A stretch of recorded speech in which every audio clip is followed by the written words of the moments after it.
ध्रुव चरित्र भागवत कथा में हमें बहुत ज्ञान की बात बताता है। कैसे हमें भगवान की वंदना करनी चाहिए, कैसे भगवान प्रसन्न होते हैं।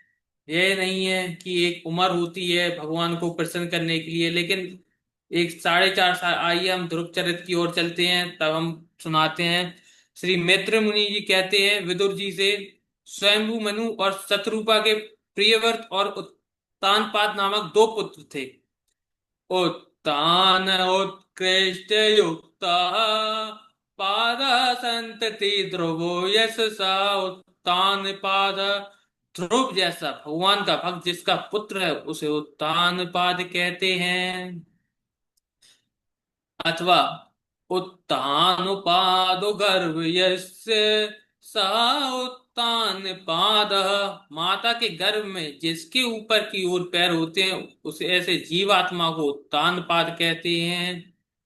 महाराज उत्तान पाद की दो रानियां थी, सुनीति और सुरुचि। सुनीति नाम से ही हम समझते हैं सुनीति। सुनीति मतलब जो नीति के अनुसार चले, जो शास्त्रों के अनुसार चले, जो वेद शास्त्रों का आचरण करे, व्यवहार में लाए, कर्म उसका शास्त्रानुकूल हो, उसे सुनीति कहते हैं। और जो अपने मर्जी से, जिस मन हो जैसा व्यवहार करने का, जो शास्त्रों की बात ना माने, सिर्फ जो मन में आया ये गलत है शास्त्रों के अनुसार उसे लगा के ये सही है, तो वो सही मान लेती है, उसे कहते हैं सुरुचि। महाराज उत्तानपाद जितना प्रेम अपनी छोटी रानी सुरुचि से करते थे उतना प्रेम सुनीति से नहीं करते थे, क्योंकि सुनीति शास्त्रों के अनुसार चलती थी। सुनीति का पुत्र महाराज ध्रुव हुए। जब आपका आचरण वेद शास्त्रों के अनुरूप होगा तो आपकी संतान ध्रुव जैसी ही होगी, ध्रुव के समान भागवत भक्त रहेगी। और और सुरुचि का पुत्र उत्तम हुआ जब आप मनोकूल, मन के अच्छे लगने वाले कर्म करेंगे तो उसका फल देखने में उत्तम तो होगा, लेकिन विनाशी जरूर होगा। एक दिन महाराज उत्तानपाद सुरुचि सुरुचि के पुत्र उत्तम को गोद में लेकर प्यार कर रहे थे, क्योंकि महाराज सुरुचि से ज्यादा प्रेम करते थे, इसलिए सुरुचि के पुत्र को भी स्नेह ज्यादा करते थे, प्यार कर रहे थे। जब यह देखा ध्रुव जी ने, ध्रुव जी भी वहां पर खेल रहे थे और महाराज सिंहासन पे उनके सुरुचि के पुत्र को प्यार कर रहे थे, तो ध्रुव जी भी 4.5 5 साल की अवस्था के बालक, वो भी दौड़ते हुए पिता की गोद में बैठना चाहा। तो वो वहां पर गए, भागे। पिता देख रहे हैं कि सुरुचि के पुत्र को प्यार कर रहे हैं, तो उन्हें लगा कि हमें भी प्यार करेंगे, परंतु सुरुचि ने उसे उन्हें रोक लिया ध्रुव जी को, और कहा यद्यपि तुम राजा के बेटे हो, लेकिन इस सिंहासन पर बैठने के अधिकारी नहीं हो। यदि तुम इस सिंहासन पर बैठना चाहते हो तो भगवान शंकर की आराधना करो और मेरे गर्भ से जन्म लो। तो ध्रुव जी ने यह बात सुनी तो माता सुरुचि के वचन रूपी बाण हृदय में घर कर गए। ताइये माँ, उन्होंने माँ के लिए तो एक ही ममता रहती है, लेकिन उन्होंने ये सब बोल दिया कि तुम्हें दूसरा जन्म लेना पड़ेगा और हमारे गर्भ से जन्म लेना पड़ेगा, तब तुम सिंहासन पे बैठ सकते हो। तो वो बहुत दुखी हुए। तो रोते हुए वो अपनी माता के पास गए, सुनीति के पास। माता सुनीति ने ध्रुव को रोते हुए देखा तो गोद में उठा लिया और पूछा, बेटा क्यों रो रहे हो, तुम्हारे दुख का क्या कारण है। उस समय सभी साथी बालकों ने सुरुचि ने जो व्यवहार किया था उसे बताया। सुनीति ने जब यह सुना, बताइए ध्रुव जी ने माँ की वो नहीं बताई कि सुरुचि माता ने मुझसे क्या बोला क्या नहीं बोला। ये देखिए ध्रुव जी का बस दुखी हो गए। अब इतने 4.5 साल का बालक दुखी अवस्था में हो जाएगा तो माँ तो जरूर पूछेगी क्या हुआ, लेकिन उन्होंने एक शब्द नहीं बोला कि मेरी माँ, वो सुरुचि माँ ने ये बोला है कि तुम्हें पैदा हमारे गर्भ से होना पड़ेगा। ये देखिए ध्रुव जी की 4.5 साल की अवस्था में कोई चुगली नहीं, कुछ नहीं, इतना ज्ञान, इसके बाद जो बालकों ने बोल दिया कि वो ऐसे कह रही थी, तो सुनीति जो उनकी माँ थी ध्रुव जी की, तो बड़ा दुख हुआ। और दुख तो हुआ, परंतु उन्होंने अपने आप को संभालते हुए कहा, मां मंगलम तात परेषु मंस्ता भुक्ते जनो यत् पर दुख दस्तता। कभी भी किसी के अमंगल की कामना नहीं करनी चाहिए, क्योंकि जो दूसरों को दुख दुख देता है उसे स्वयं ही उसका फल भोगना पड़ता है। इसलिए उसने उन्होंने ध्रुव जी से कहा, किसी की कामना मत करो कि इनका अमंगल हो जाए, वो हो जाए। सौतेली माता होने पर भी सुरुचि ने जो कहा वह एकदम सत्य है। ध्रुव जी की माता ने कहा, जो उन्होंने कहा वो सत्य है। क्यों आप उनकी गोद में गए? यदि तुझे राज सिंहासन ही की अभिलाषा है, तू भगवान की आराधना कर। आशा सिर्फ राम जी से रख, ऊपर वाले से रख।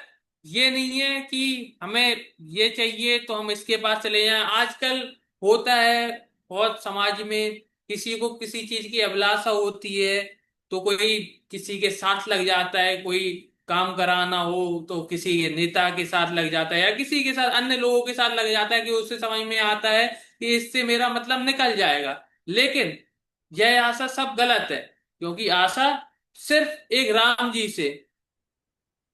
जाइए, एक हम वो करते हैं भजन। आशा एक राम जी से, दूजी आशा छोड़ दे। आशा एक राम जी से, दूजी आशा छोड़ दे।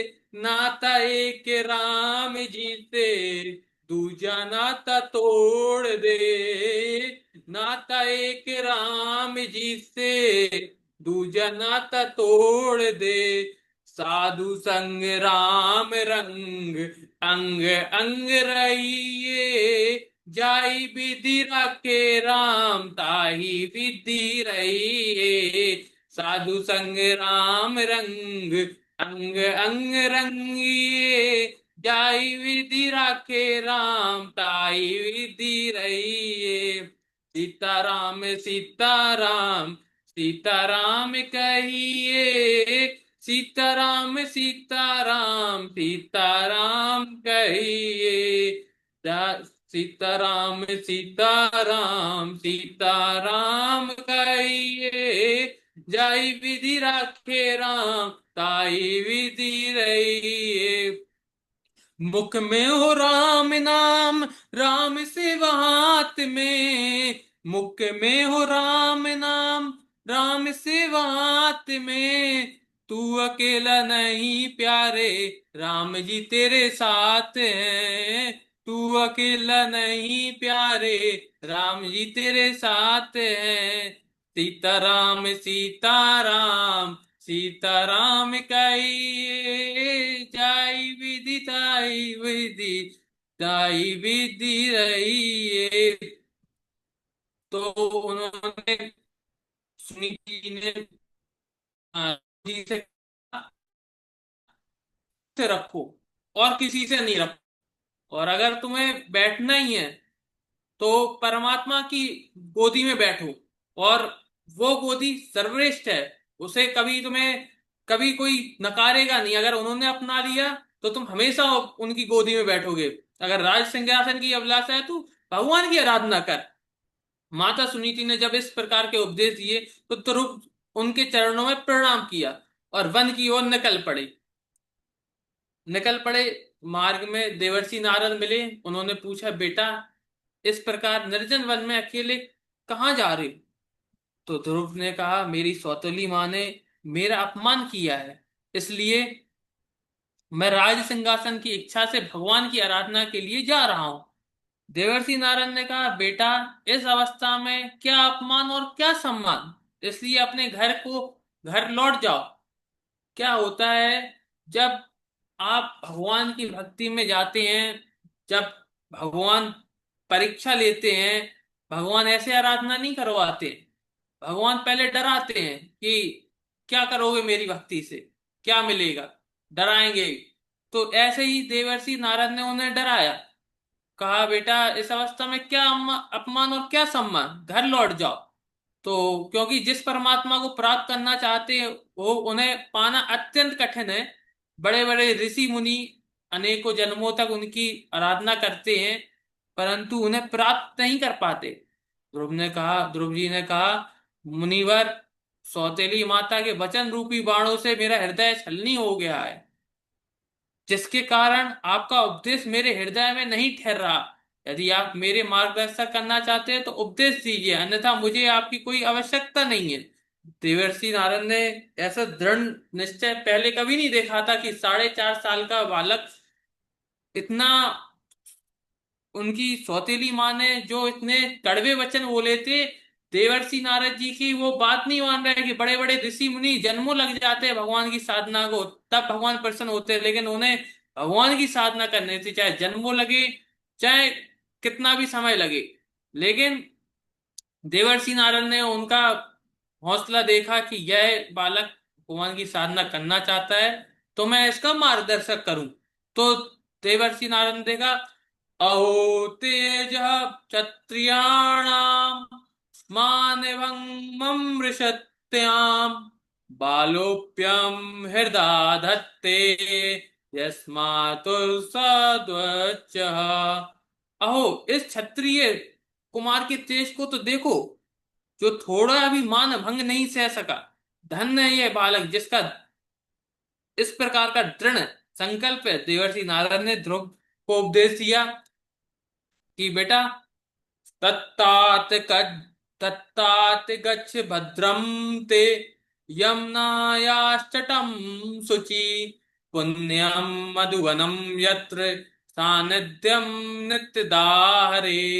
बेटा, तुम पवित्र यमुना के तट पर मधुवन मधुवन चले जाओ, जहां भगवान श्री हरि के नित्य निवास करते हैं। वहां यमुना निर्मल जल में स्नान करके आसन लगाकर प्राणायाम प्राणायाम करना, भगवान की मानसी पूजा करना, ध्यान करना, और मैं एक मंत्र देता हूं, उसे जप करना।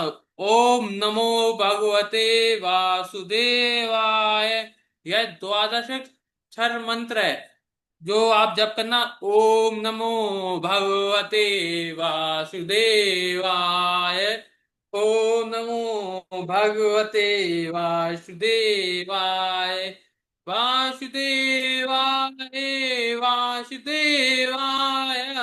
ओम नमो भगवते वासुदेवाय।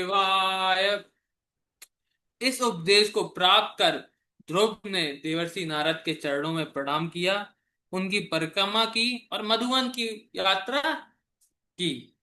वहां कलिंदी में स्नान किया, आसन लगाया, आचमन किया, और देवर्षि नारद ने जैसा उपदेश दिया था उसी के अनुरूप प्राणायाम कर भगवान का ध्यान द्वादश मंत्र के जप करने लगे। पहले महीने में 3-3 दिन के अंतराल में एक बार कैथ और बेर खा लेते थे। दूसरे महीने में कैथ बेर खाना छोड़ दिया, 6-6 दिनों के अंतराल में सूखे पत्ते खाकर भगवान की आराधना करते रहे। तीसरे महीने में खाना छोड़ दिया और 9-9 दिनों के अंतराल में जल पी लेते थे। चौथे महीने में जल भी छोड़ दिया। ऐसा प्राणायाम सिद्ध हो सक गया कि 12-12 दिनों के अंतराल में भी एक बार श्वास ले लेते। पांचवें महीने में श्वास लेना भी छोड़ दिया, एक पैर से खड़े हो गए और भगवान की आराधना करने लगे। और छठे महीने में सारे जगत को अपने से अभिन्न देख भगवान की धारणा की और श्वास को अवरुद्ध कर लिया। उनके श्वास को रोकने से सारे जगत में श्वास रुक गया। सारे जीव तड़पने लगे। देवता दौड़ दौड़ के भगवान नारायण के पास आए, प्रभु रक्षा करो, रक्षा करो, हम मर जा रहे हैं, न जाने किस कारण हमारी श्वास रुक गई है। भगवान नारायण ने कहा, देवताओं भयभीत मत हो, यह मेरे भक्त ध्रुव की तपस्या का प्रभाव है, उसकी तपस्या को पूर्ण कर आता हूं। ऐसा कह भगवान श्री हरि गरुड़ पर सवार होकर मधुबन अपने परम भक्त ध्रुव को दर्शन करने के लिए गए। मतलब भगवान दर्शन देने के लिए नहीं, करने के लिए गए, क्योंकि जब भगवान प्रसन्न हो जाते हैं तो भगवान अपने भक्त को दर्शन करने के लिए जाते हैं, ना कि देने के लिए। क्योंकि इतने परम भक्त ध्रुव जी हो गए, इतना अन्न छोड़ दिया, उनने सांस भी छोड़ दी अपनी, भगवान में लीन हो गए। ऐसा क्या है, भगवान ध्रुव को दर्शन देने के लिए गए, करने के लिए गए, सामने भगवान खड़े हैं, लेकिन ध्रुव जी की आंखें बंद हैं, क्योंकि वह ध्यान में मग्न है। भगवान नारायण ने ध्रुव के अंदर से वह भगवान की छवि हटा दी, कि भगवान क्योंकि सामने खड़े थे, ध्रुव जी देख नहीं रहे, तो भगवान ने अंदर से जो भगवान की छवि, ध्रुव जी ओम नमो भगवती वासुदेवाय का जप कर रहे थे, वो हटा दिए, छवि हटा दी भगवान की। तो जिसे देखकर ध्रुव ध्यान में मग्न थे, जैसे ही अंदर की छवि हटी परमात्मा की हो हुई, ध्रुव छटपटा होकर उठे, और जैसे ही नेत्र खोले, अपने सामने भगवान नारायण को देखा, चरणों में दंडवत प्रणाम किया, हाथ जोड़कर खड़े हो गए। कुछ कहना तो चाहते हैं, परंतु कह नहीं पा रहे, क्योंकि 4 साढ़े 4 साल का बालक, ना ही उसने अभी शिक्षा प्रदान की, ना ही दीक्षा ली, तो उसे कुछ समझ में नहीं आ रहा कि भगवान के सामने क्या बोलूं, क्या नहीं बोलूं, कैसे भगवान को प्रणाम करूं। भगवान ध्रुव के भाव तो समझ गए। पस पर बालम कृपया करपोले कपोले, भगवान ने जैसे ही देखा, अपना ज्ञानमय संग ध्रुव के कपोल में स्पर्श कराया, जिससे ध्रुव समस्त विद्याएं प्रकट हो गई, सारी वेद शास्त्र की विद्याएं आ गईं, और हाथ जोड़कर उन्होंने स्तुति की। योऽन्तः प्रविश्य मम वाचिमिमां पुरुषोक्ताम् सञ्जीवयत्यखिल शक्तिधरा स्वधाम्ना अन्यांश्चरण श्रवण त्वगादीन् प्राणानमो भगवते पुरुषाय तुभ्यम्। ध्रुव जी ने कहा, अपनी उन्होंने आरती की, कि बोला अंदर से, मुझको राधा रमण कर दो ऐसा मगन, मुझको राधा रमण कर दो ऐसा मगन, रटूं तेरा नाम मैं आठों याम, रटूं मैं तेरा नाम मैं आठों याम, करुणा निधान मोह पे कृपा कर दीजिए, करुणा निधान मोह पे कृपा कर दीजिए, ब्रज में बसा के मोहे सेवा सुख दीजिए, ब्रज में बसा के मोहे सेवा सुख दीजिए, प्रेम से भर दो मन गाऊं तेरे भजन, प्रेम से भर दो मन गाऊं तेरे भजन, मुझको राधा रमण कर दो ऐसा मगन, मुझको राधा रमण कर दो ऐसा मगन, रटूं मैं तेरा नाम मैं आठों याम, रटूं मैं तेरा नाम मैं आठों याम, भाव भरे भूषणों से आपको सजाऊं मैं, भाव भरे भूषणों से आपको सजाऊं मैं, नित नव बोझ नित हाथ से पवाऊं मैं, नित नव बोझ निज हाथों से पवाऊं मैं, करो जब तुम शयन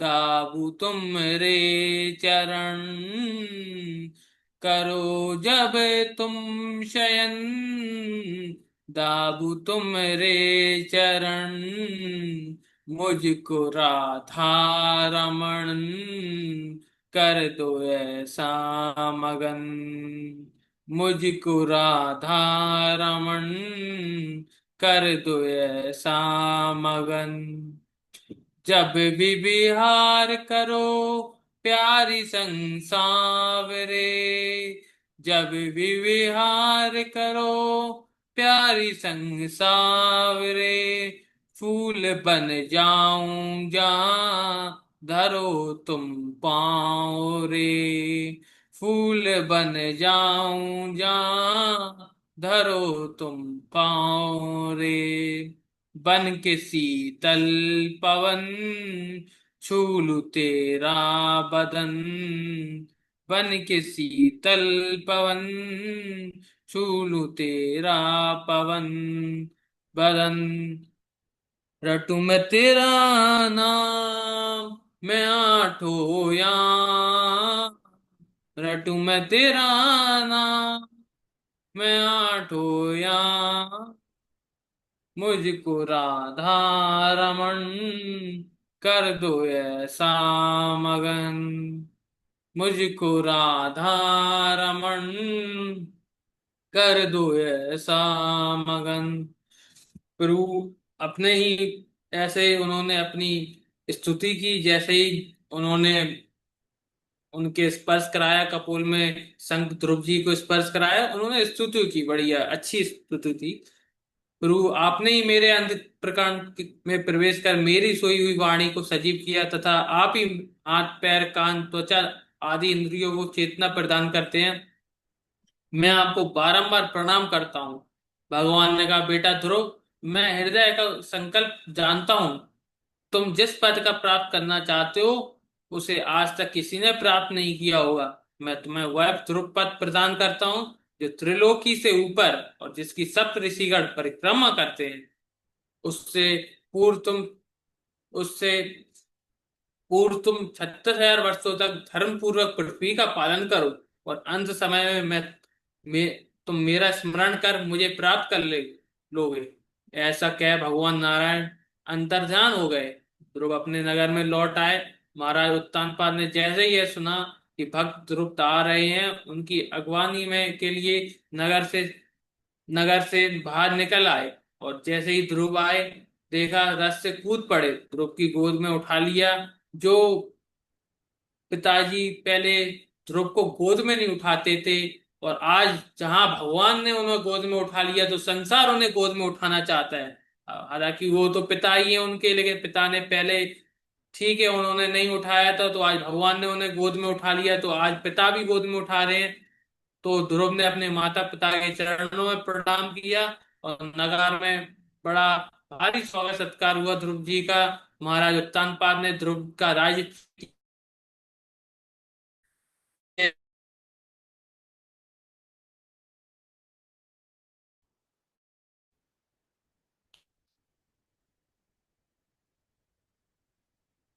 चलिए गुरु ठीक जी। है। नितेश त्रिपाठी जी, पहला वक्तव्य था। पहले वक्तव्य में तो लोगों को बोलना नहीं आता है, और आपने भाव के साथ बहुत कुछ बोलने का प्रयास किया। ठाकुर जी की कृपा बनी रहे। हाँ, श्लोकों में मंगलाचरण की बहुत ज्यादा अशुद्धियां हैं, तो उन अशुद्धियों को कोई बात नहीं, पहला वक्तव्य है तो हम आपको कुछ नहीं कहेंगे, लेकिन आप उन श्लोकों को शुद्ध कर लीजिए। और इस जो चरित्र आपने कहा वो बढ़िया कहा है, बहुत अच्छा शैली है, और धीरे धीरे अपने आप ये इसमें सुधार होता जाएगा। पहला है तो बहुत अच्छा था, हम इसको अच्छा ही कहेंगे, क्योंकि पहली बार बोलना नहीं आता है ना। आपने अच्छे से बोला तो कम से कम, और श्लोक मेहनत करेंगे तो धीरे धीरे सही हो जाएगा। ठीक है।